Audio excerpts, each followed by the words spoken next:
আপোনালোকৰ চেনেলৰ জৰিয়তে সমূহ অসমবাসী ৰাইজলৈ স্নেহ শ্ৰদ্ধা জনাইছোঁ, ভক্তি ভৰা সেৱা জনাইছোঁ, লগতে নৱবৰ্ষৰ শুভেচ্ছা জনাইছোঁ। সকলোৰে মনলৈ আনন্দ আহক, সুখ আহক, সকলোৰে জীৱনলৈ শান্তি আহক, তাৰে কামনা কৰিছোঁ। গান বুলি ক'লে এইবছৰ এতিয়া মাঘৰ বিহু পালেহি। মাঘৰ বিহুৰ কাৰণে এটি গীত এইদিনতে এৰি দিয়া হ'ব। পৰহিলৈ মানে এৰি দিম এই গীতটো।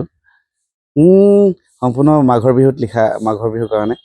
ঐ নৰা কাটি কাটি জানুৱে ভেলা ঘৰ সাজিলো, খৰি ফালি ফালি জানুৱে মেজিটি বনালো, হাতত লৈ কটাৰী জানৈ জান আহিবা, পাচলি কাটিবা, ঢোলৰে চাপৰত জানৈ জান নাচিবা, জোৰা নাম জুৰিবা, গুৱাক তামোল খনি যাচা কি নাযাচা, বিহুৰ পিঠা পনা দিয়া কিনি দিয়া, জানৈ কলহৰে কেটুপি, কলহৰে কেটুপি দিবা।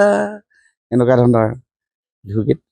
নৱবৰ্ষ আহিছে, মাঘৰ বিহু আহিছে, ৰাইজে ফূৰ্তিটো কৰিবই, সেইটো ফূৰ্তি কৰিবই লাগে। কিন্তু সেয়া আৰু অতিৰঞ্জিত কৰিব নালাগে।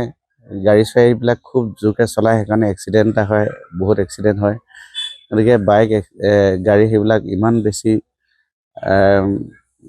জোৰকৈ চলাব নালাগে। চৰকাৰে বান্ধি দিয়া এটা নিয়ম আছে, কিমান জোৰকৈ চলাব লাগে, তেনেকৈ চলাব লাগে। আৰু এটা কথা হ'ল, এইবিলাক ড্ৰাগছ চাগছ যিবিলাক আছে, এইবিলাক সম্পূৰ্ণ পৰিহাৰ কৰক, নতুন বছৰত শপত লওক, তাৰেহে কামনা কৰিম মই।